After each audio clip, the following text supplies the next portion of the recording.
Unaona kwenye niko, unaona na kwenye shimo iko. Unaona fragment ambayo iko inatoka ndani, nje iko inaenda naua population hii. Banaweka ndani vichuma kama hivi kwa kufanya mauaji. Hatujui tutawaambia tena nini na hatujui tutasema tena nini kwa ajili ya msaada ya hii raia ambayo inaendelea kuuawa usiku na mchana. Kwa kweli ni mambo ya huzuni sana. Hata cha kusema kinakuwa kama vile kinatushinda. Mtangazaji, twende uoneshe nyumba ambazo zinatoboka, zinakufa, watu wako nje na familia ziko zinalia, wanakosa nafasi ya kulala. Asante. Komera kandi wihangane tubwire ko byagenze. No twari turaha. Tubona indege irashe.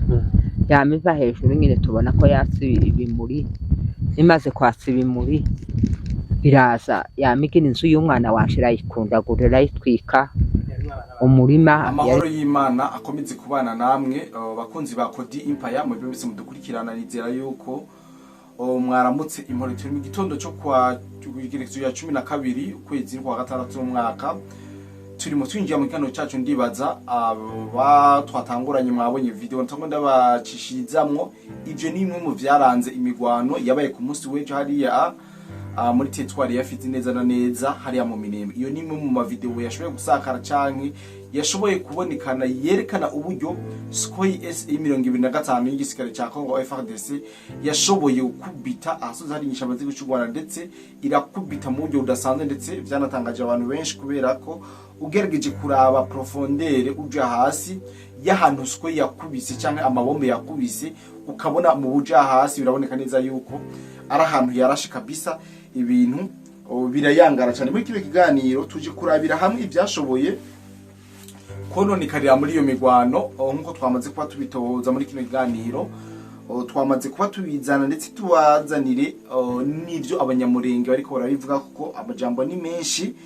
Tutibagira yuko Moize Plito Fideli Rugabo we umengo imbwa zamurigase iyo umwana akunda kwiruka avuga ngo imbwa ngo zamurigase mu karenge. Reka rero tuvuge ko ubu nawe Fideli Rugabo nawe imbwa zo bazamurigase ku karimi, kubera ko tugerageje kuraba amajambo avuga arihuta cyane atandukanye n'imyitwarire ya gisirikare. Wewe rero wabonye kino kiganiro, ndibaza wabonyemo ibintu byinshi.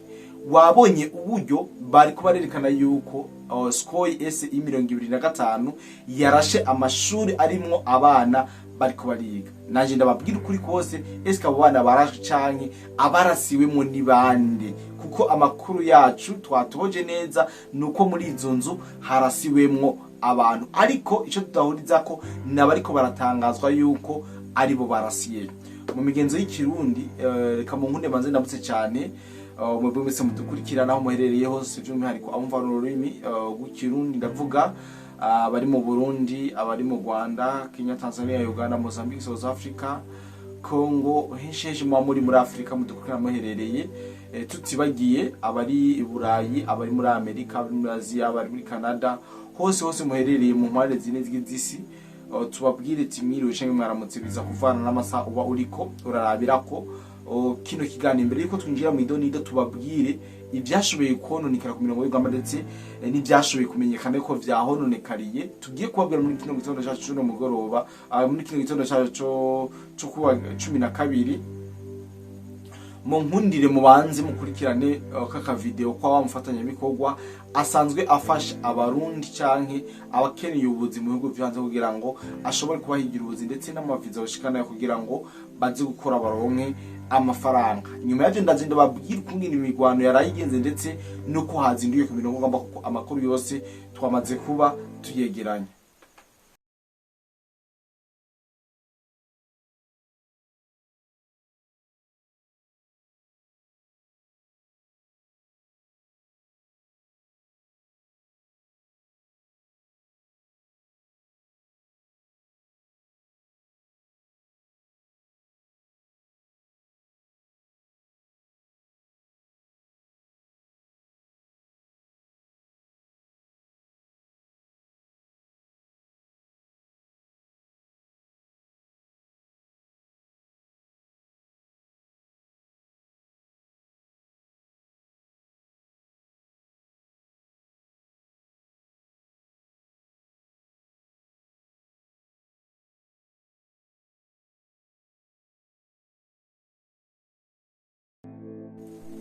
Yes, natamwe babwira ibijanye na video mwabonye bavuga yuko ngo yarasiwemwo abanyeshuri, ariko turagomba kurabira hamwe mebe mwaravye neza ajya amashusho. Harimo abanyeshuri, ico nabonye nuko harimo udusafuriya dutatu ndetse n'utumyo twayo, bivuga yuko abo banyeshuri bari bate. Donc iyo umuntu yabeshe kenshi haragira igihe nawe niye rikarabesha yiplanta. Mugabo twagiye gukora amatoza, c'est vrai, hajya ahantu harasiwe y'abantu kandi ntibaberekanya barasiweyo, ariko bavuze ko harasiwe y'abana. Ariko amakuru yizewe tumaze kumenya nuko harasiwemo abasirikare batwigwaneho Red Tabara na M23 aribo barasiwe muri iryanzu. Bamaze kurasigwa muri iryanzu, icakozwe n'ikihe? Aba barugabo n'aba ba influencer mwabonye nagenda cishamwo baje bashimangira neza ko ngo hapfiriyemo ngo abana ngo aribo ngo barashwe. Ariko ubu busafuriya mubona muri zino nzu n'ubusirikare igisirikare cy'u Rwanda RDF na twigwaneho na Red Tabara batekamwo bakinjikamwo, nk'abanyarwanda bavyita gukinjika. Nivyo rero bakinjikamo rero boye kubahenda ivyo biboneye ngo mashuri ngo abana muri make. Mugabo biraboneka neza yuko isikoyi inyuma y'igihe kitari gito idahagurutswa kabisa. Ivyo yakoze uno munsi n'ibikorwa bidasanzwe kandi bikorwa biboneka. Ibi rero byongera kwerekana umujinya wa FARDC ku mirongo y'urugamba. Ni nyuma yuko FARDC ibanje gukubita ngaha muri yabanje kubakubita ngaha muri Mikenge, bari bahafashe baromoka bahungira mu buce bwose irabakurayo. Ariko uno munsi imigwano yabereye neza na neza muri sheferi ya Rutaganda. Yes, sheferi ya Rutaganda niho no babwira yuko imigwano yabereye uno munsi hafi ya Kereziya bitwa Sinayi, aho bitwa kwa Papa Bibunda. Ndetse muri Bidegu ingabo za FARDC n'ingabo zo muri FDNB naho zirakurikirana umuyobozi w'iterabwoba Sematama nabo bifatanya. Bivugwa yuko ngo yoba yinyegeje kubera yakomeretse, ngo yoba yinyegeje mu bene igihugu. Ariko nubwo biruko hari drone z'u Rwanda zaje zirasa ahitwa Irundu Kakenge, ndetse zikaba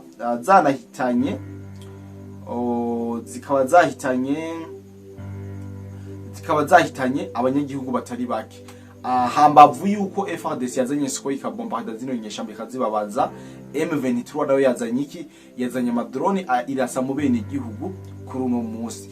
Rero no baganda babwiye yuko nubwo ibitero bike biraba ku mpande zose haraba gusubizanya, ko murumva ko M23 nayo yakoze igitero kuri FARDC. Nuvuga ko yigoze mu bene igihugu bikoze kuri FARDC.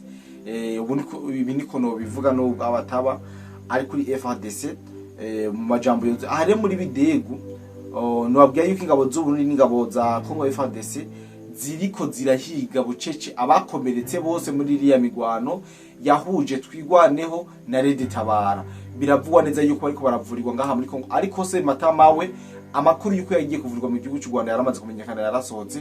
Ariko abazi yuko bakomerekeye muri iriya migwano bose bariko bararondegwa hasi heje kugira ngo bashobore gukurikirana cyangwa bashobore kuhigwamwo amakuru. Rero no babwira neza yuko ibi biriko byagiye kugaragara yuko ari abasirikare benshi batwigwaneho na Red Tabara bakimara gukubitana na M23 kabakoramwo. Ico bakoze n'ikihe? Baciye bahita baja kugwarira mu mihana y'abene igihugu b'abanyamurenge. Ubu rero ko barabacakaza kabisa, batanguye kubacakaza mu bimwe bikomeye. Rero ikindi muri bya bice M23 iheruka kwakwa na Wazalendo na FARDC, uno musi nivyo yagavye mu bitero M23. Nta wamenya si igitero cyo kugira ngo ndaje gusubirana gace kanaka, ariko yari se destination yahije kurasa mu bene igihugu kuko barashe ahanyene muri aho bitwa muri Irundu no muri Kakenke, niho hashiwe kuraswa n'izi nyeshamba z'igihugu cy'u Rwanda, ndetse zirasisha amadrone y'amakamikaze. Aya makuru arizewe kandi ava ku mirongo y'urugamba, nubwo ata infanteri yabaye cyangwa atantambara zirisi militane zabaye. Ariko ivyo bitero vy'amadrone byo by'igihugu cy'u Rwanda vyabonekanye vyabonekanye kabisa. Ivyo bitero bagavye mu bene igihugu. Kino babwira nuko hambavu yuko M23 iri kirarondegwa bukware ngaha muri bice nababwiye nagenda babwire yuko byamaze kugaragara neza yuko Sematama yarekije mu gihugu cy'u Rwanda ariho yagiye kuvurirwa. Hari mushobora kuba mutavyemera canke mutatavyumva kumwe, ariko Sematama ntabwo arimo hariya mu Minembwe, yagiye kuvurirwa hehe? Yagiye kuvurirwa mu gihugu cy'u Rwanda. Aha rero abatari bake muri Wazalendo bariko bakarasanye n'abandi, bariko baribaza neza yuko yowe karavurirwa ngaha mu Minembwe kugira ngo bamuhigishe intoki, ariko ntabwo ari ngaha mu Minembwe. Amakuru yizewe avuga neza yuko ari kuvurirwa mu gihugu cha Tanzania. Sinogenda nababwiye inkuru ya Martin Fayulu. Martin Fayulu iyi nkuru yavuze mu gano kiri live cikibirira, ariko unabonye yuko kubera amasana ikoze amasaha giye special ayikurikiranye. Martin Fayulu ni umwe mu opposition mu batavuga rumwe na leta ya Kongo. Rero Martin Fayulu yafashe abene igihugu abagumura abacana mu ibarabara. Amaze kubajana mu ibarabara, babasore bayoboka Kisekedi cyo bakoze sikindi, baciye bafata nabo baje mu mabarabara, barabatera n'amabuye ku rwego rudasanzwe. Ndaza kubasomera ngene vyagenze. Bamaze guseranya amabuye, uyu uvyarangiye bamukozemo uyu Martin Fayulu. Bika vyabaye ku munsi wejo igenekezo rya 11 muri Kongo, mu gisagara ca Kinshasa, aho umunyepolitike akomeye cyane muri ico gihugu Martin Fayulu yahamagaje imyerekano yo kwiyamiriza ko hatobaho referendum canke hatoba guhindurwa ibijanye na constitution igihugu ca Kongo. Martin Fayulu ajana n'abanywanyi biwe mu ibarabara, baca baja mu vyo guturira amapine, bamenagura ivyo babonye. Abene igihugu bashigikiye ihindurwa ry'ibwirizwa shingiro cyo bamukoreye sikindi, baca bahangana nabo bagwanyi ba Martin Fayulu, batangura guterana amabuye. None vyarangiye Martin Fayulu bamumenye umutwe muri iyo migwano, bagiye baramukwega kujya kwa gahene. Ndibaza babonye video bo barabibonye Martin Fayulu ngene bamutwaye nka gahene bagenda baraburuta, bamaze do kumukubita ikintu mu mutwe. Ibi rero novuga neza yuko abakongomani bamaze kubona neza yuko u Rwanda ataho ruriko rurabaganisha. Rero bategereza kwikorera, umva kwimama no kwipapa kugira bikemurira ivyabo. Nta butungane baba bukenewe. Martin Fayulu bamuhanye ku rugero rudasanzwe, yindi nkuru nari nababwiye nuko icegeranyo cyatanzwe na Human Rights Watch kirikana yuko igihugu cy'u Rwanda gifise uruhara mu mami yose yakorewe abakongomani. U Rwanda rwa bivuguruje ndetse ruranavyanka, ruravuga ati u Rwanda turahakanye icegeranyo cyatanzwe na Human Rights Watch kivuga yuko igisirikare cy'u Rwanda cyagize uruhara guhonyanga agateka kazina muntu mu buseruko bwa Kongo, kivuga ko atabimenyetso bikwiye. Yes, ibi nivyo bavuga ko atabimenyetso bikwiye yuko Human Rights Watch yo bifise yerekana yuko u Rwanda rubifise mu rubara, ariko nuko biri ku Kigali ntiyigeze ihakana abasikare bayo bari muri RDC hamwe n'umuhari wa AFC M23. Yes, ibi vyose nobabwira neza yuko ndetse ico cegeranyo kivuga yuko ukubwicanyi iyicarubozo hamwe no gufata ku nguvu n'injizo mu gisirikare abana badakwije imyaka hagati aho. Ibiharuro vya ONU vyerekana ko ihunyangwa ry'agateka kazina muntu giyongereye ku bice 13% mu kwezi kwa gatatu, ibice birenga 80% muri ivyo bikaba vyanditswe mu turere turimo intambara. Aya niyo makuru uvuga yuko no batangariza kubijanye n'ivyasowe na Human Rights Watch, ariko igihugu cy'u Rwanda cyamaze kuba kibica amazi, cyamaze kubihakana kabisa, kiravuga ati ahantu murambeshera kabisa, ntabwo ibi bintu jewe ndabizi. Kino wabwira nuko ingabo za Kongo n'ingabo z'ubundi ziko ziragwana urugamba rukomeye cyane n'ingabo z'u Rwanda hariya mu misozi ya Minembwe, nkuko nabibabwiye muri kajya gace kitwa Rutaganda kabisa. Icuka no ntabwo kiraba ciza, kuko vyashikirijwe n'abasanzwe batanga amakuru batandukanye bari muri ivyo bice, ndetse nabe n'igihugu bari muri ivyo bice. Abateye twashoboye kuyaga batubwira kungene ibintu vyifashe nuko biriko biragenda, ndetse bakomeza gutoza tumenye ukuri ko ibintu biriko biragenda muri dusanzwe kugira ngo tukubandanye tubabwira ukuri murabizi neza ko ku munsi w'ejo tashoboye kubana mu buryo buboneka kugira ngo dushobore kubabwira amwe makuru menshi aho kararanga canke ari karavugwa ku mirongo y'urugamba. Ni vyinshi novuga ariko singomba kubarambira kandi abashimye mu betu banyone kino kandi kigufi cyane. Ndizira ko tuzokongera kubana mu bindi biganiro. Bye bye. Abana bicayemwo barimwo Imana yo mu ijuru irakinga ntibapfa, ariko yamibomora inzu irayimara, ibomora umusozi. Namwe ndagira ngo ni ibitangaza ntitwabona uko tubivuga. Yamibomora imyobo isumba umugano ndende. Imyobo ntitwabona uko tubivuga, yimze imyobo 2. None tubuze uko tubifata, tubuze uko twifata, tubuze uko tugira hano iwacu muri santere. Abari ko batubona turi muri santere ya Minembwe, ni haruguru bukeya y'umuhana yaho bita muri santere, ariko kandi muri iyo santere hariho abaturage, haraho abaturage bari suko yaje mu gatondo irasa mu muhana hagati mu madegu, ikaba yarashe hafi amabomba 2 yituye hano. Abantu babonye amashusho twatugenda tubagezaho, abana abaturage rero baruhande kumurabona amazu, no kuvuga ngo ni muri santere Minembwe hagati niho yarashe suko. Inyuma yaho kandi kuwa gatatu yari iri hano, inyuma yaho kandi kuwa mbere yari iri hano, ihaye ikomeza kurasa abaturage akarere ka Minembwe. Ntabwo turiko tuvuga drone yatwitse amazu y'abaturage yose yamaze irundu aho bita kwa Gakina, ndetse ikomeje kugenda yangiriza. Mukecu, none niki wavuga kuri leta ya Gisegeti? Tacho twabona tuyivugaho, ni Imana yonyine yomenya. Ni leta yatumaze, yamaze abana, yamaze abantu bakuru, yamaze amazu byose, ibintu byose yabimaze. Iri kwirarasinka nta kintu idahaye yisha. Urumwe mu baturage twasanze hano madegu hagati aho suko imaze kurasa, niki wavuga? Njendo umuturage wa hano twamaze iminsi myinshi, ariko igitangaza nuko leta ya Kongo yatwanze, kandi turi abaturage kandi turi abakongomani nk'abandi. Urumva ntaco twovuga, dusabye amahanga kugira ngo adutabare, kugira ngo tureke kuma kurengana abana. Urabona hano hantu tutuye, hano ntuye na muzehe hano mu nzu yiwe niho yaje yabombye munsi y'uruzitiro, ariko amabombe yakagenda kagera mu nzu, yasanzemo abana babajya n'abadamu. Urumva ni igitangaza, Imana gusa yakinze, ariko turasaba ngo badutabare.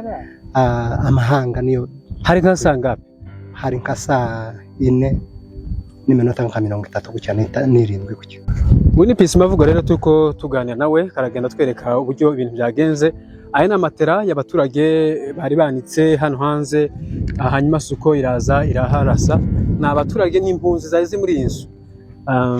Munaona nyumba comme vous le constatez, twereka ko inzu yangiritse hamwe na Peace mavugo nanone. Vous voyez, ici il y a une famille, plus de 6 à 7 personnes. Flagament. Ok. Comme vous le constatez aussi, venez, qu'on puisse montrer des dégâts. Entrez. Vous voyez, ils étaient en train de cuisiner.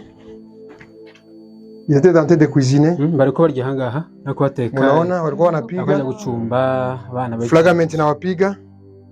Naona chungu, kila kitu. Chakula. Unaona? On peut aller encore là-bas.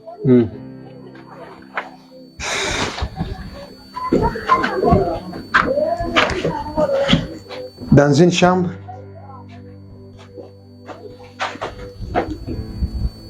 Vous voyez? Tout ça, c'est le gouvernement congolais. Hein? Comme vous le constatez. Ok. Nalala. Flagament inatoboa manjanja. Inaingia mpaka ndani. Nawaza mnaona? Ok. Oui, chers compatriotes, comme vous le constatez, ce sont des choses à fustiger. Ça fait plus de 6 jours depuis que les FARDC ont commencé à bombarder les maisons des paisibles citoyens. Et nous nous sommes donné le devoir, en tant que l'armée révolutionnaire congolaise, de continuer toujours à protéger la population. Comme vous le constatez aujourd'hui, c'est maintenant un avion Sukhoi qui vient de bombarder une maison dans laquelle il y a une famille de Banyamulenge qui a fui dans une maison en train de fuir la guerre à partir du Lundu. Et là où ils se sont réfugiés, l'avion est venu les chasser jusqu'à l'intérieur de la maison. Vous les constatez, vous tous, c'est un matelas. Vous voyez comment les fragments ont détruit les toits la toiture de la maison. Donc ça a fustigé. Nous demandons à tous les témoins de la communauté internationale de voir ce qui est en train de se passer à Minembwe avec un œil ouvert. Parce que si vous voyez des petits enfants comme ça, venez petits, Kouja, vous voyez des petits enfants comme ça, can you imagine un enfant de 5 ans qu'on a forcé de ne plus continuer à étudier, et maintenant, un enfant qui n'étudie plus, mais on vient le pourchasser jusque dans sa résidence. C'est à fustiger, chère communauté internationale, chers compatriotes congolais, ce qui se passe à Minembwe, ça doit tous nous révolter. Nous devons tous condamner. L'état de briser le silence est déjà cet état que nous traversons. Et donc, nous devons vraiment tous baisser les bras devant ce que tu es en train de faire contre les populations banyamulenge ici. Yes, twarababwiye ko abanyamurenge benshi bakoreshwa n'ibintu kabinza mu kugira ngo bashobore kwerekana yuko bagiriwe nabi kumba atavyo. Urabona mu mama bagira babaze, muraza kumva ibintu aza kwishura, muze kumva mu murabe no mu maso, murabe bino bintu ko bikorespondana, hama muraca mubona neza yuko ivyo bavuga ari biteragirano, ari ibintu bitaba byabaye ko FARDC yirasiye y'abasirikare. Noneho M23 iragira bwejagura umugani w'ababandi ngo yarashe mu bene igihugu, kandi hakaba hari abene igihugu bake bibijuju baca bakoreshwa na M23 ngo barashwe. Tumusanze hano ni wari ufite abana bari mu nzu aho Sukhoi yarashe, bityo abana bariko barya, yariko acumba, abandi bari batawanyitse mu nzu, age kudweza ubuhamya. Mukecuru zagenze gute kandi wihangana? Turihanganye mu bishe nyine ndege isuma, ugisumye twumva nyine bambayira hanutse, uri hanuka turahunga twigirayo aho twaturi nyine niho ibamba ryahanukiye, ariko Imana iraturinda twagira ko tuva. Imana yakoze cyane. Ndweza ubuhamya, mwari mu nzu mumeze gute? Twari mu nzu twako dufungura n'abana twicaye.